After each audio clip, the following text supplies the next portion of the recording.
சாய்ரா, என் உயிரின் உயிரானவர்களே, ஒரு சந்தோஷமான வாழ்க்கைக்கு ஒரு வழி நான் சொல்ல போகிறேன். இதை நீங்கள் செயல்படுத்துனீங்கன்னா உங்கள் வாழ்க்கையில் பாவங்களும் நீங்கும், கர்மாக்களும் குறையும், பிறவிகளோட அதிகரிப்பும் கொஞ்சம் குறைஞ்சி போயிடும். நம்ம முகத்தில் எப்பயுமே ஒரு சந்தோஷம் பொங்கும், ஆனந்தம் பொங்கும். நம்ம வீடு எப்பயோ நந்தவனமாகவே இருக்கும். இப்படிப்பட்ட வாழ்க்கையை வாழ்வதற்கு எத்தனை பேர் தயாராக இருக்கும்? இந்த உலகத்தில் பிறந்த குழந்தைங்கள இருந்து அத்தனை பேரும் இந்த ஒரு விஷயத்தை எதிர்பார்த்துக்கிட்டு இருக்கோம். ஆனால் நமக்கோ எதிர்பார்த்தது நடக்காமல் கொஞ்சம் சில பிரச்சனைகளால் நாம் துன்பத்தை நோக்கி பயணங்கள் மேற்கொள்கிறோம். ஒரு நிரந்தரமான சந்தோஷம் அப்படின்றது இல்லை.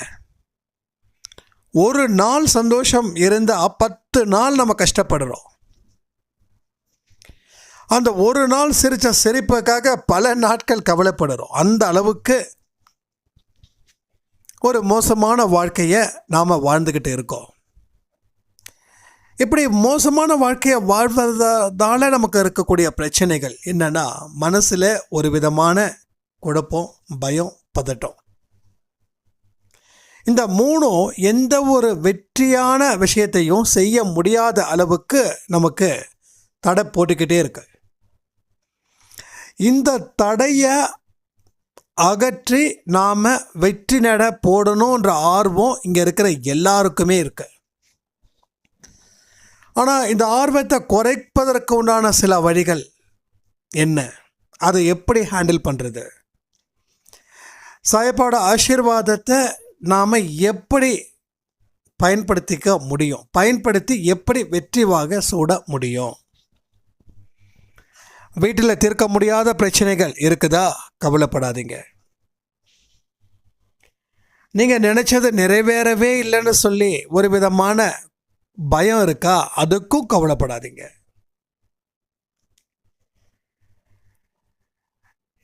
உங்களோட கேள்விகளுக்கு இன்னைக்கு வரைக்கும் பதிலே கிடைக்கலையா? அதுக்கும் கவலைப்படாதீங்க.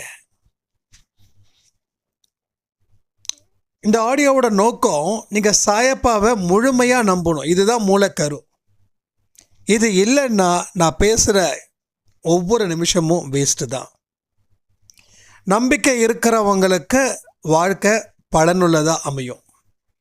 நம்பிக்கை இல்லாதவங்களுக்கு இன்னும் நிறைய பயிற்சி தேவைப்படும். அவ்வளோதான். நீங்கள் ஃபீல் பண்ண வேண்டாம். ஒரு கட்டாயத்தின் பேரில் நம்பிக்கையை வளர்த்துக்கவும் வேண்டாம். ஃப்ரீயாக இருங்க, சொல்கிறது ஜாலியாக கேளுங்க. என்னென்ன விஷயங்கள்லாம் தடைப்பட்டு இருக்குதுன்னு யோசிங்க. மைண்டை என்னைக்கும் ஃப்ரீயாக வச்சுக்கோங்க. அதுக்கு டிப்ரெஷன் கொடுக்காதீங்க, கண்ட்ரோல் பண்ணாதீங்க. அதிகாரம் பண்ணால் யாருமே திருப்தியாக செய்ய மாட்டோம். உங்களை வீட்டில் இருக்கிறவங்க அதிகாரம் பண்ணாங்கன்னா நீங்கள் திருப்தியாக செய்வீங்களா, இல்லை கடமைக்குன்னு செய்வீங்களா? அதே கணக்கு தான் இங்கேயும். நீங்கள் அப்படின்றது நீங்கள் இல்லை. உங்கள் ஆத்மான்றது வேற, நீங்கன்றது வேற. உங்கள் ஆத்மா உள்ளுக்குள்ளே இருக்கு.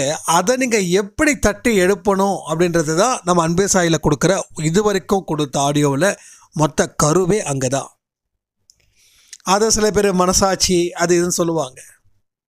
உங்களுக்கு என்ன பிடிக்குதோ அதை எடுத்துக்கோங்க. ஏன்னா யாரும் இதுக்கு ஃபுல் டெஃபனேஷன் கொடுக்க முடியாது. யாருக்கு எப்படிப்பட்ட தேவைகள் புரிதல் இருக்கோ அந்த புரிதலை எடுத்துக்கோங்க. வாழ்க்கையை மட்டும் கொஞ்சம் கவனத்தை வச்சுக்கோங்க. வாழ்க்கையை ரொம்ப சீரியஸாக எடுத்துக்கிட்டாலும் தப்பு, விளையாட்டுத்தனமாக எடுத்துக்கிட்டாலும் தப்பு. ரொம்ப மைண்டை ஃப்ரீ பண்ணிக்கோங்க. எந்த விஷயமா இருக்கட்டும், மைண்டை ஃப்ரீ பண்ணிக்கோங்க. எப்பயுமே ஒரு சந்தோஷம் உங்கள் முகத்தில் இருந்துக்கிட்டே இருக்கிற மாதிரி வச்சுக்கோங்க. மனசில் என்னமோ ஒரு பெரிய ஆனந்தம் உள்ளே ஓடுற மாதிரியோ நினச்சிக்கோங்க.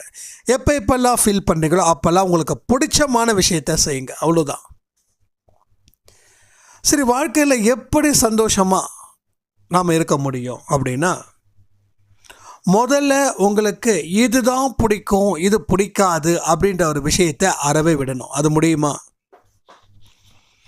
எனக்கு இதெல்லாம் தான் பிடிக்கும், இது எனக்கு பிடிக்காதுன்னு எது எது வெறுக்கிறீங்களோ, எது எது அதிகமாக நேசிக்கிறீங்களோ அங்கே தான் உங்கள் பிரச்சனைகளும் ஆரம்பமாகுது. நல்லா புரிஞ்சுக்கோங்க. தெரிஞ்சவன் எந்த கஷ்டத்தையும் கொடுக்கல, தெரியாதவன் எந்த கஷ்டத்தையும் கொடுக்கல. அதிகமாக பழகிறவன், அதிகமாக உயிராக நம்ம மேலே வச்சிருக்கிறவன் தான் அதிக கஷ்டத்தையும் நஷ்டத்தையும் கொடுக்குறான். ரோட்டில் நாம் போனோன்னா ஒருத்தர் நம்மளை திட்டுனா நம்ம பெருசாக பாதிப்பு அடையலை. அவன் திட்டுனதில் ஒரு 10% நமக்கு பிடிச்ச ஒரு மனுஷனோட வாயில் இருந்து வந்துடுச்சுன்னா அது நமக்கு கஷ்டத்தை கொடுக்குது. கரெக்டாக சொல்லக்கூடிய பாயிண்ட்டை நல்லா நோட்டீஸ் பண்ணுங்கள். ஒவ்வொரு வரியும் நமக்கு முக்கியம். ஒவ்வொரு வரியிலையும் உங்கள் வாழ்க்கையோட ஆரம்பம் இருக்குது. நீங்கள் கவனித்தா மட்டும்தான் அந்த ஆரம்பம் தெளிவாக தெரியும், இல்லைன்னா புரியாது. இது ஒரு பாடம் மாதிரி, வாழ்க்கை பற்றி ஒரு பாடம். அந்த பாடத்தை நானும் கேட்டுட்டு இருக்கேன், நீங்களும் கேட்டுட்ருக்கீங்க. குரல் மட்டும்தான் என்னோடது, கருத்துக்கள் எல்லாமே தலைவருது. அதனால் இது எனக்கு சொந்தமானதுன்னு நான் என்னைக்கும் பெருமை சொல்லிக்க மாட்டேன். சத்தியமான வார்த்தை, உங்கள் மேலே சத்தியம் சொல்கிறேன். எனக்கு அறிவுன்றது சுத்தமாக கிடையாது. எல்லாமே அவர் சொல்கிறத நான் டப்பிங் பண்ணுறேன், அவ்வளோதான். ஒரு தெலுங்கு படத்தை தமிழ் படத்துக்கு டப் பண்ணும்போது என்ன ஆகுமோ அதுதான், அந்த ஒரு இதை தான், வேறு ஒன்றுமே கிடையாது. அப்போ நம்மளோட பற்று எங்கே அதிகரிக்குதோ அங்கே ஆபத்து இருக்கு. நான் உங்களை பற்ற விடுங்கன்னு சொல்லலை, விட்டுட்டு சன்னியாசி ஆகுங்கன்னு சொல்லலை. எந்த ஒரு வேலை செஞ்சாலும் அந்த வேலையை முடித்ததுக்கப்புறம் உங்களுக்கும் அதுக்கு சம்பந்தம் இல்லாத மாதிரி நடந்துக்கோங்க. வேலை செய்யும்போது நீங்கள் வேலையாகவே மாறிடணும். உங்கள் மனசு அதுலேயே நிறைஞ்சிடணும். அந்த செயல் அப்படின்றது நீங்கள் தான், நீங்கள் வேற, செயல் வேற இல்லை. அந்த செயல் அப்படின்றது நீங்கள் தான். இன்றைக்கி நம்ம ஒரு வேலை செய்கிறோம், அந்த வேலை செய்யும்போது உங்கள் மனசு வேற பற்றி நினச்சாலும் அங்கே செயல்கள் தடுமாற்றத்தை கொடுக்கும். அந்த பற்றுன்றது அந்த செய்யும் போது தான் இருக்கணுமே தவிர செஞ்சு முடித்ததுக்கப்புறம் அதுக்கு நீங்கள் உரிமை கொண்டாடக்கூடாது. இது நிறைய பேர் உரிமை கொண்டாடுறோம், இது என்னோட பொருள், இவர் எனக்கு சொந்தம். இங்கே தான் பிரச்சனை. இந்த உலகத்தில் எல்லாருக்கும் சொந்தம். ஏன் குடும்பம், ஏன் குழந்தை, இந்த ஜென்மத்தில் ஓகே, போன ஜென்மத்தில் இப்படி தான் இருந்தீங்களா?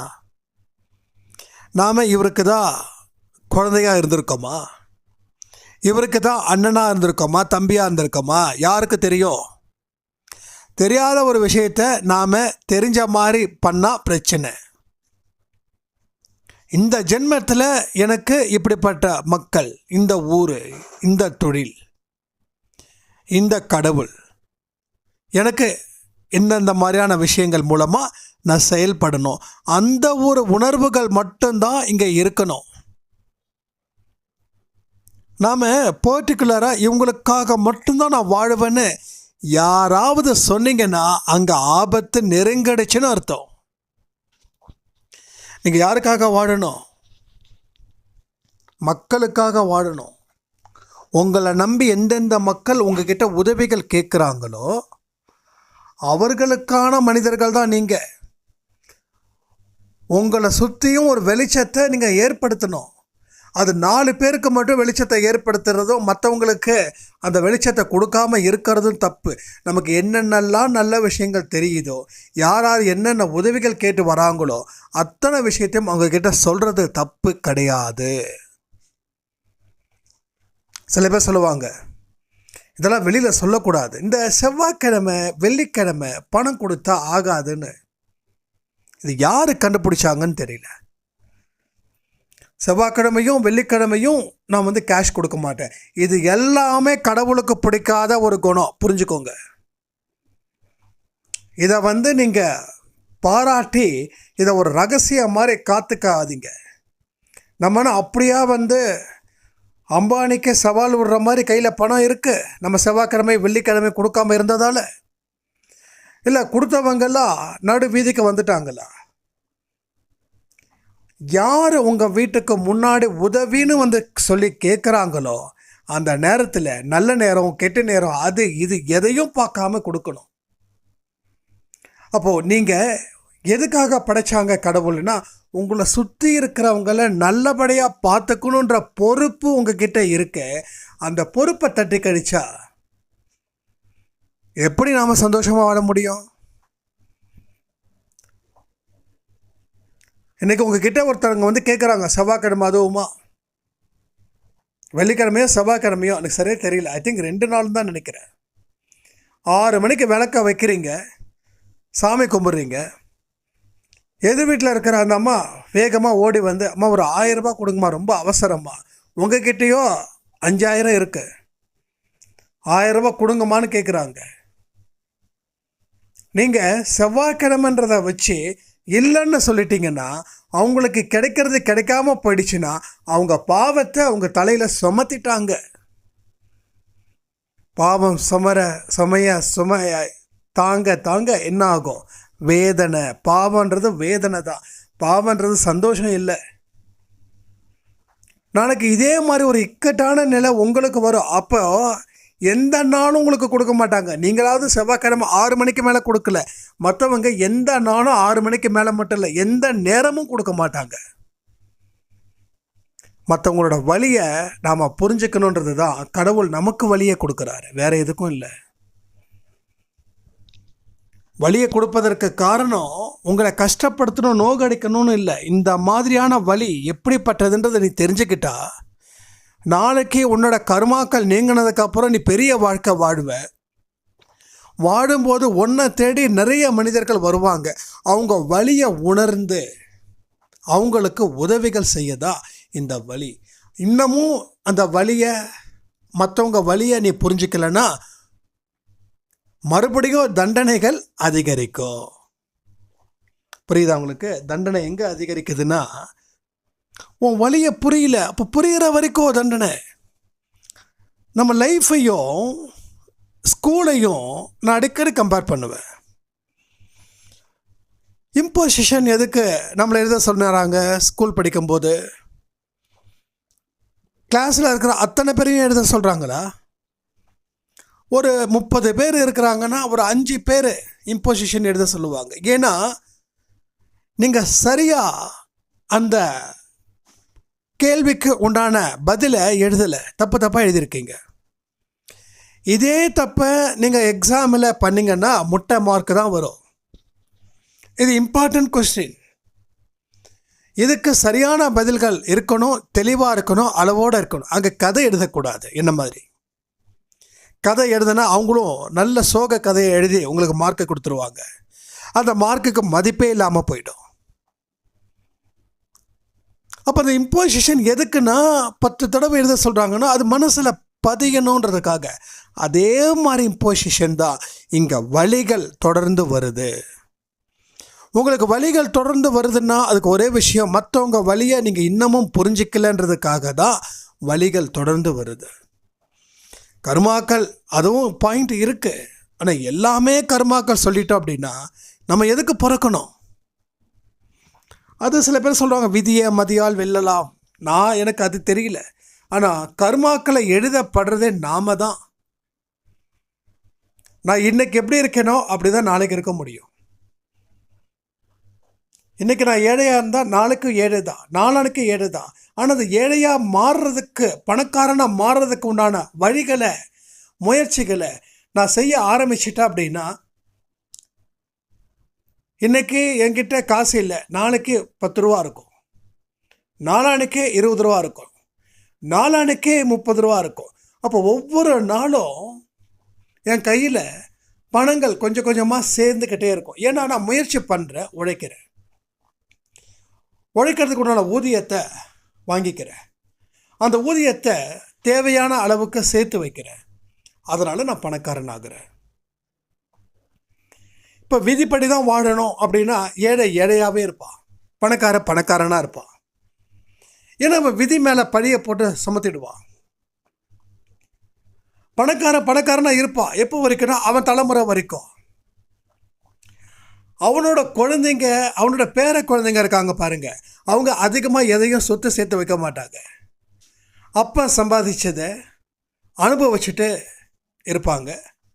அதுக்கப்புறம் பேரங்காலத்தில் ஒவ்வொரு பொருளாக விற்க ஆரம்பிச்சிடுவாங்க. கடைசியில் ஒரே ஒரு வீடு மட்டும்தான் இருக்கும். அந்த பேரனோட பையன் இருக்கான் இல்லையா, அவன் கடைசியில் ஏதோ ஒரு இடத்துல வேலைக்கு போவான், மாத சம்பளம் கூலிக்கு போவான். நம்ம உருவாக்கணும். நீங்கள் பெரிய சாம்ராஜ்யத்தை உருவாக்க வேண்டாம். ஒரே நாளில் பணக்காரன் ஆவது எப்படி? அது வேலைக்கு ஆகாது. நம்ம ஆடியோவில் சொன்னோன்னு நினைக்கிறேன். அப்போ இந்த கர்மா, என் விதி அப்படின்னா சாமி எதுக்கு? உங்களை ஏன் சாமி படைக்கணும்? கேள்வி கேட்டிங்களா என்னைக்காவது?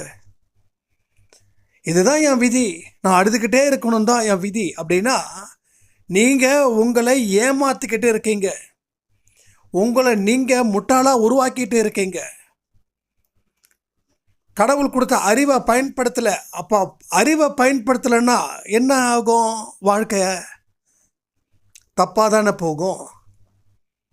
கடவுள் நல்ல பாதையை வழிகாட்டிட்டாரு, ஆனால் உங்கள் மூளை வேலை செய்யலை. அந்த பாதையை பார்க்கவும் தேர்ந்தெடுக்கவும் பயணங்கள் மேற்கொள்ளவும்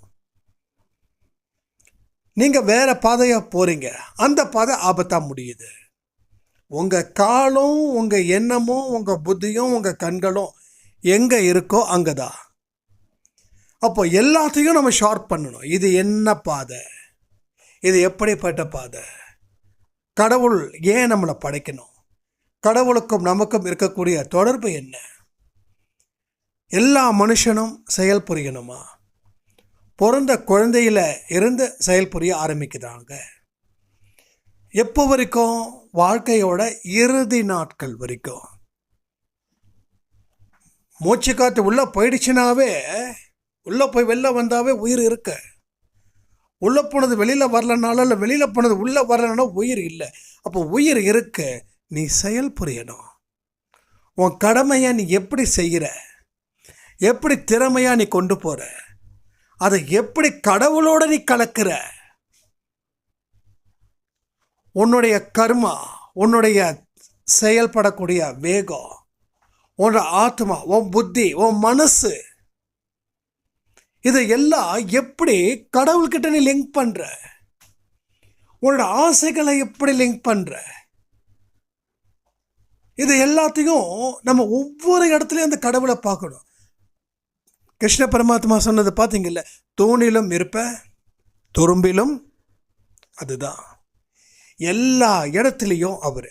அப்போ எல்லா இடத்துலையும் நீங்கள் அவரை லிங்க் பண்ணணும்.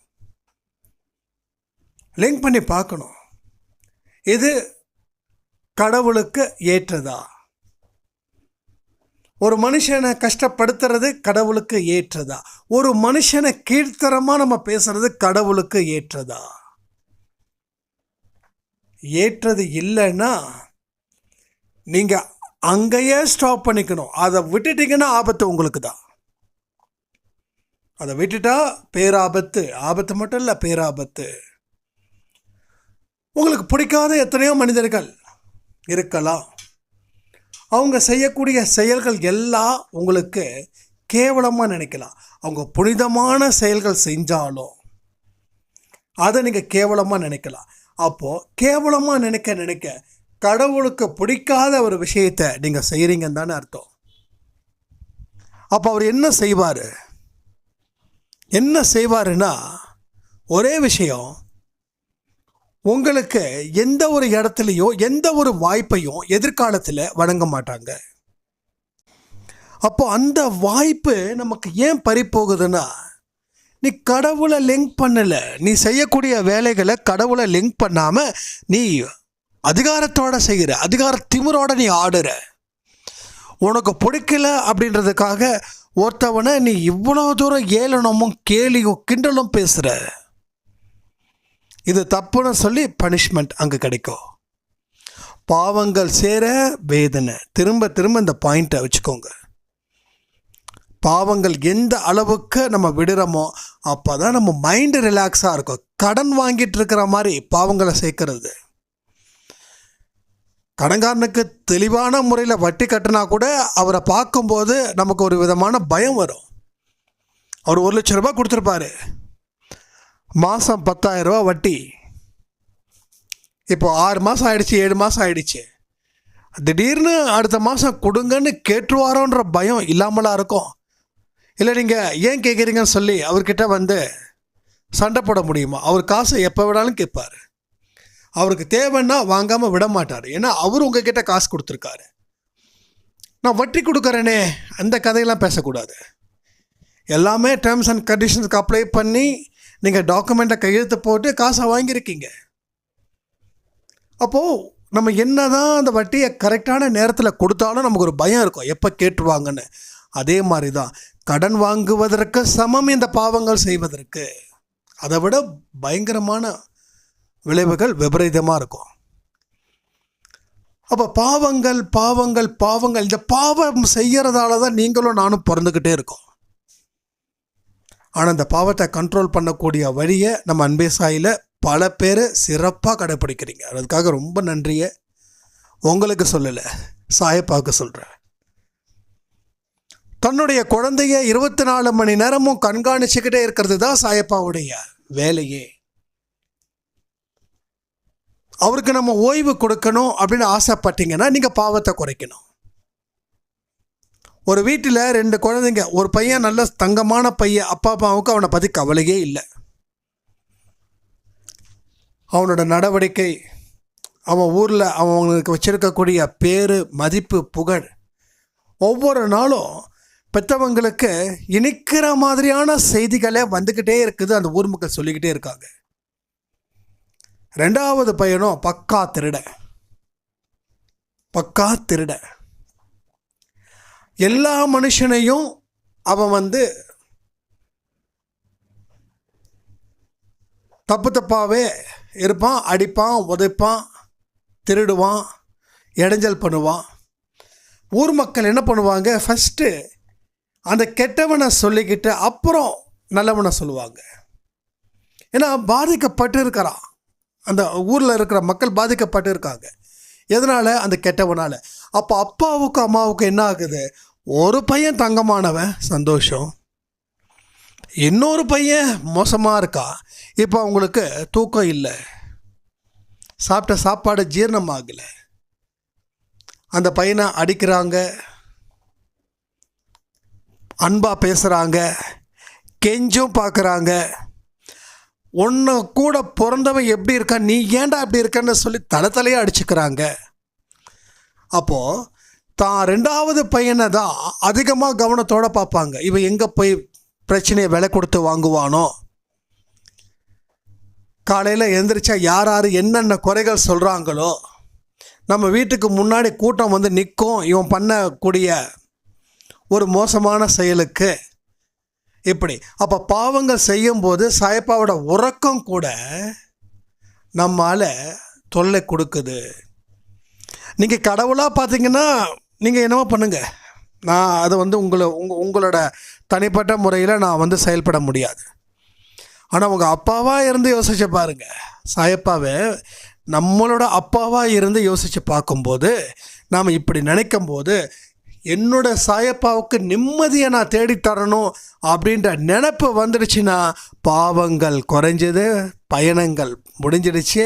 உங்களுக்கு இனிமேல் பயணங்களே இருக்காது. நீங்கள் வந்த இடத்துக்கு, சேர வேண்டிய இடத்துக்கு சேர்ந்துட்டீங்க.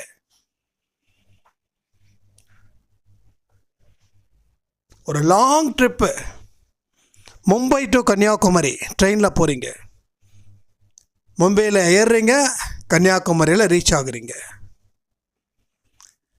அப்போது அங்கே இருந்து கிட்டத்தட்ட 10, 12, 13 மணி நேரம், ஒரு 20 மணி நேரம் ட்ராவல் போடுங்க. ஏன்னா எனக்கு தெரிஞ்சதான் சொல்கிறேன், மற்ற எப்படின்னு தெரில. ஒரு லாங் ட்ராவல், ஒரு 3 நாள் ஜேர்னி. நீங்கள் சேர வேண்டிய இடம் அதுதான் லாஸ்ட்டு, அதுக்கு மேலே ட்ரெயின் போகாது. ஆரம்பத்தில் இருந்து அந்த ட்ரெயின் முடிகிற வரைக்கும் நீங்கள் ட்ராவல் பண்ணுறீங்க. எத்தனை விதமான உங்களுக்கு சந்தோஷமும் துக்கமும் இருக்குது. சில பேசஞ்சர் உங்ககிட்ட சந்தோஷமாக பேசுவாங்க, சில பேசஞ்சர் ஒரு மாதிரி கடுப்பாக நடந்துப்பாங்க. ஸோ இன்பமும் துன்பமும் மாறி மாறி மாறி மாறி வந்திருக்கோம். ஆனால் நீங்கள் எல்லாத்தையும் பொருட்படுத்தாமல் நீங்கள் வந்து சேர்ந்துட்டீங்க. இல்லை பாதியில் இறங்குறவங்க இருக்காங்க, மறுபடியும் அடுத்த ட்ரெயினை பிடிச்சி வரவங்க. நம்ம அப்படி வேண்டாம், நம்மளுடைய பிறப்பை முடிச்சுக்கலாமே. எத்தனை பேருக்கு அடுத்த பிறவி தேவையில்லைன்னு நினைக்கிறீங்க? தேவையில்லைன்னு நினைக்கிறவங்க கமெண்ட் பண்ணுங்க. அப்போ நீங்கள் இன்னும் சிறப்பாக செயல்படணும். அதுக்கு உண்டான அத்தியாயத்தை, அதற்கு உண்டான ஆரம்பத்தை இங்கே விதைக்கணும். அதில் இருந்து நீங்கள் பின்வாங்கக்கூடாது. உங்கள் முயற்சிகளை முழுசாக செலுத்தணும். இது கொஞ்சம் கடினம்தான். ஒரு ட்ரெயின் பெட்டியில் நீங்கள் போகிறீங்க அப்படின்னா அங்கே சுற்றி இருக்கிறவங்க அத்தனை பேரும் சிகரெட் குடிக்கிறவங்க, கஞ்சா அடிக்கிறவங்க, ட்ரிங்க்ஸ் பண்ணுறவங்க, அந்த மத்தியில் நீங்கள் போகணும். அப்போ அது எவ்வளோ ஒரு அன்கம்ஃபர்டபுளாக இருக்கும். அந்த புகை, அவங்களோட அந்த பேச்சுவார்த்தைகள், அவங்க அந்த வாமிட்டு, இந்த மாதிரி இதெல்லாம் நம்ம பார்க்கணும். அது மாதிரி தான் இங்கே கடினமான முயற்சிகள். எங்கே உங்கள் லட்சியத்தை அடைவதற்கு கடினமான முயற்சிகள் இருக்கும் இருந்தே தீரும். இதெல்லாம் நீங்கள் விடணும். இந்த கோயிலுக்கு போனீங்கன்னா சிறப்பு தரிசனம் அதெல்லாம் போகக்கூடாது. ஒருவேளை ரொம்ப வயோதிகம் காரணமாக நடக்க முடியலன்னா முயற்சி பண்ணலாம். 30-35 வயசு நம்ம நல்லா நடக்கிறோம், போகிறோம், வரோம், போயிட்டு 200-300 கொடுத்து ஸ்பெஷல் தரிசனம் அப்படிலாம் போகக்கூடாது. கடவுளை பார்க்குறதுக்கும் கால் கடத்து நின்று அவரோட அருளை பெறணும், இதுதான். ஆனால் நம்ம என்ன பண்ணுறோம்? என்னால் நிற்க முடியாது, 1/2 மணி நேரம், 1 மணி நேரம். எனக்கு நிறைய பேர் சொல்லுவாங்க, திருப்பதி போயிட்டு வந்தாங்க, ஸ்பெஷல் தரிசனம், நல்ல சாமியை பார்த்தேன். அது சாமிக்கே ஏற்றுக்கணுமே. நீங்கள் ஓகேனா சாமி சாட்டிஸ்ஃபைடா? சாமி என்ன நினைக்கும்னா, நம்மளை பார்க்கறதுக்கு நேரம் கூட ஒதுக்கலை, ஒரு 1/2 மணி நேரம் தான் கோயிலில் இருக்காங்க. ஏன் என் குழந்தைங்க எனக்காக 1 நாள் காத்திருந்தா என்ன, 2 நாள் காத்திருந்தா என்ன ஆகிடப்போகுது?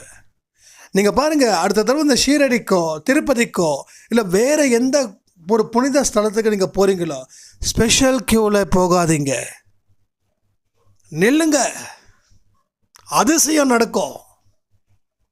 நிற்கிறவனுக்கு தான் அதிசயம் நடக்கும், ஓடுறவனுக்கு அதிசயம் நடக்காது. ஏன்னா ஓடுறான், எங்கே போகிறான்னு தெரியல. ஸ்பெஷல் க்யூவில் போயிட்டு என்னப்பா பண்ண போகிறேன்? வீட்டுக்கு போய் அப்போ வீட்டில் தானேப்பா இருந்த. இப்படி தான் கேள்விக்கு பதிலும் கிடைக்காது, பதிலுக்கு கேள்வியே கிடைக்காது. நீங்கள் நில்லுங்க, கால் வலிச்சாலும் நில்லுங்க.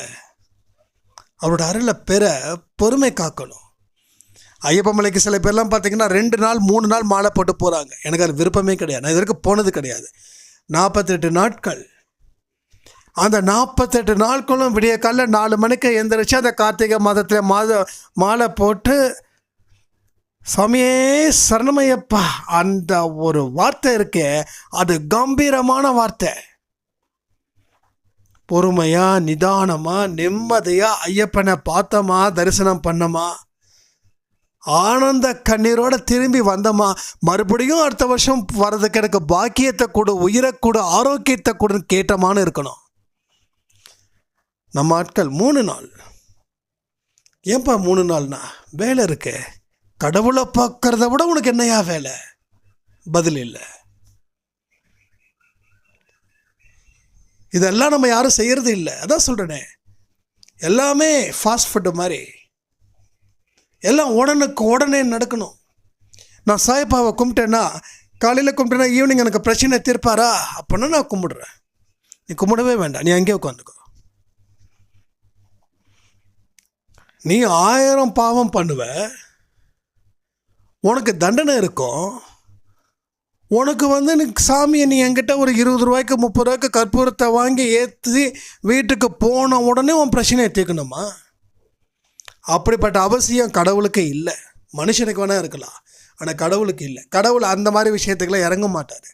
இந்த ஷார்ட்டாக போய் முன்னேறுறது, யாருக்கும் தெரியாமல் ஏமாற்றி முன்னேறுறது. சில பேர் பார்த்தீங்கன்னா பணத்தை ஏமாற்றி சம்பாதிச்சு ஏதோ ஒரு கோயிலில் போய் உண்டியலில் காசை போடுவாங்க. ஐயா, நீங்கள் உண்டியலில் காசை போடுறது தப்பு இல்லை. உண்மையாக உழைச்சி நீங்கள் போடணும். உழைக்காமல் போட்டிங்கன்னா அது உங்களுக்கு பிரச்சனையாகிடும். இதெல்லாம் யோசிக்கணும். அதெல்லாம் யாரும் யோசிக்கிறது இல்லை. ஏன்னா காசு இருக்கிறவன் கடவுள் பக்கம் வரதே இல்லையே. கடவுள் பக்கம் அப்படியே வந்தாலும் கோயில் குளத்தோடு நிறுத்திக்கிறாங்க. உள்ளுக்குள்ளே சில விஷயங்களை அவங்க ஃபாலோ பண்ணுறதே கிடையாது. கடவுள்னால் யாருன்னே தெரில. அடிக்கிற அடியில் வலியை தாங்கிறவன் தான் கடவுளை பற்றி கொஞ்சம் புரிதலை புரிஞ்சுக்கிறான். இல்லைன்னா யாருக்கும் ஒன்றும் தெரியல. இந்த மாதிரியான விஷயங்களை நாம் அன்பே சாயில் செய்யக்கூடாது. அன்பே சாயில் நிறைய சாய்ராம்ஸ் வரீங்க, புதுசாக வரீங்க. எல்லாரையும் நான் வருகன்னு தான் வரவேற்கிறேன். இங்கே வந்து நில்லுங்க. இங்கே எல்லாரும் நிற்க முடியாது. சாயப்பாவால் ஆசீர்வதிக்கப்பட்டவங்க தான் நிற்க முடியும். அதையும் நான் சொல்லிடுறேன். எல்லாராலையும் நிற்க முடியாது. ஏன்னா அவங்க வந்து இந்த அளவுக்கு கேட்குறதுக்கு நேரம் கிடையாது. அவங்களுக்கு தேவை 5 நிமிஷமா 10 நிமிஷமா, அதில் அவங்க சக்ஸஸ் அடையணும்னு நினைக்கிறாங்க. அந்த மெசேஜஸ் யாராலையும் சொல்ல முடியாது. A to Z மாற்றணும். அன்பே சாய் ஆரம்பித்து 2019 ஆரம்பித்து 2023 வரைக்கும் போயிட்டே இருக்கு. அதே கெத்தோடு போயிட்டுருக்குது. ஏன்னா நடத்தி கொடுப்பவர் அவரே. ஒரு சாய்ராம் வந்து மத்தியானமாக எனக்கு மெசேஜ் பண்ணியிருந்தாங்க, ஆடியோ. அவங்க நேம் வந்து பிரதீபா, கேரளாவிலேருந்து பேசுகிறேன்னா அழகான தமிழில். நான் வந்து 2019 இருந்து அன்பே சாய் ஆடியோவை பார்த்துக்கிட்டு இருக்கேன். இன்றைக்கு வரைக்கும் பார்த்துட்டு இருக்கேன். நிறைய விஷயங்கள் வாழ்க்கையில் நிறைய மாற்றங்களை சாய்ப்பா வந்து அன்பே சாய் மூலமாக எனக்கு ஏற்படுத்தி கொடுத்தாங்க. நீங்கள் கேரளாவுக்கு வரணும்னு சொன்னீங்க. எங்கள் வீட்டுக்கு, எங்கள் வீட்டு இல்லை, நம்ம வீட்டுக்கு, உங்கள் வீட்டுக்கு வாங்க அப்படின்னு. இந்த அன்பு தான் நமக்கு. அதனால் இங்கே வரவங்க அவ்வளோ சீக்கிரம் நின்றுட முடியாது. ரொம்ப ஃபில்டர் பண்ணி தான் இந்த அன்பே சாயில் உள்ளே என்ட்ரி பண்ணுறாரு சாயப்பா. சில பேருக்கு வரணும்னு ஆசை இருக்குது, அவங்களால கண்டினியூ பண்ண முடியல. ஏன்னா இது எல்லாத்தையும் தாண்டின ஒரு விஷயம் இங்கே நடக்குது. ஏன்னா இது கடினமான பயிற்சிகள். இந்த பயிற்சிக்கு பரிகாரத்தை தேடி ஈஸியாக சால்வ் பண்ணுறது இல்லை. உள்ளுக்குள்ளே சில மாற்றத்தை ஏற்படுத்தணும். நிறைய விஷயங்கள் இங்கே மாற்றத்தை ஏற்படுத்தியிருக்காங்க சாய்ராம்ஸோட வாழ்க்கை நல்லா சூப்பராக மூவ் ஆகிட்டே இருக்குது. அதனால தான் சொல்கிறேன். எனக்கு சில சாய்ராம்ஸ் வந்து எனக்கு மெசேஜ் பண்ணுவாங்க, புதுசாக வந்த சாய்ராம்ஸ், ரொம்ப அதிகமாக பேசுகிறீங்க, ரொம்ப கொஞ்சம் கம்மி பண்ணி பேசுங்க. இல்லைம்மா, யாருக்காகவும் எங்கேயும் நம்ம மாற்றிக்க முடியாது. என்ன பேசுகிறோமோ அதுதான். எனக்கு 40 நிமிஷமே பத்த மாட்டேதுன்னு சொன்னேன். இது வந்து சில பேருக்கு அந்த டைமிங் கிடைக்கல, பொறுமை காக்க முடியல. என்ன சட்டுன்னு சொல்லுங்கள். வாழ்க்கையில் நான் சந்தோஷமாக இருக்கணும். பாயிண்ட் 1 சொல்லுங்கள், பாயிண்ட் 2 சொல்லுங்கள், பாயிண்ட் 3 சொல்லுங்கள். இதெல்லாம் தெரிஞ்சால் எல்லாருமே சந்தோஷமாக இருந்திருப்பாங்களே. ஏன்னா குப்பைகள் ரொம்ப ஜாஸ்தியாக இருக்குது. அதை எடுக்கிறதுக்கு பல நாட்கள் தேவை. ஒரு குப்பைனா இங்கே தூக்கி போட்டுடலாம். பல குப்பைகள் எடுக்க வந்துக்கிட்டே இருக்குது. அது இப்போ தான் ஒரு கால்வாசி எடுத்திருக்கோம், இன்னும் 3/4 இருக்குது. அன்பே சாய் ஆடியோ அடுத்த ஜென்மத்திலையும் தொடரும். திரும்ப சொல்கிறேன், அடுத்த ஜென்மத்திலையும் தொடரும். நமக்கு எல்லாருக்கும் முக்தி கிடைக்கும். அதுதான் இந்த கோர்ஸோட முக்கியமானது. எல்லாரும் பாஸ் ஆகுற மாதிரி எல்லாருக்கும் முக்தி கிடைக்கும். அடுத்த பிறவி இல்லாத சூழ்நிலையில் நம்ம இருப்போம். அப்போ நம்ம எல்லாருமே மீட் பண்ணுவோம். இதெல்லாம் வந்து நம்புறது கஷ்டமாக இருக்கலாம். ஆனால் உண்மை இந்த மாதிரியான விஷயங்கள் இங்கே நிறையவே நடந்துக்கிட்டே இருக்குது. அதை நீங்கள் வந்து என்றைக்கும் டவுட் படாமல் இருங்க. அதனால் இதெல்லாம் வந்து அப்படி இருக்குமா இப்படி இருக்குமான்ற சந்தேகத்தை விட்டுட்டு களத்தில் இறங்குனீங்கன்னா நம்ம அன்பே சாய் குடும்பத்துக்கு நல்லதுங்க. சாய்பாவை சந்தோஷப்படுத்துவதற்கு இங்கே ஒவ்வொரு சாய்ராம்ஸும் தயாராக இருப்பீங்களா? யாரெல்லாம் தயாராக இருக்கீங்க அவங்க மட்டும் பதில் சொல்லுங்கள். அவரை சந்தோஷப்படுத்திட்டா நம்ம வாழ்க்கை என்னைக்கும் எப்பையும் சந்தோஷமான பயணத்தில் நம்ம தலைப்போன்னு சொல்லி நாளைக்கு காலையில் 4 மணிக்கு வெற்றி நிச்சயம் சாயின் சத்தியத்தில் மீட் பண்ணலாம். நம்ம குடும்பத்தில் இருக்கிற அத்தனை மக்களுக்கும் சந்தோஷமும் ஆனந்தமும் சாய்ப்பா கொடுக்கணும்னு சொல்லி இந்த ஆடியோவை முடிக்கிறேன். ஜெய் சாய்ராம்.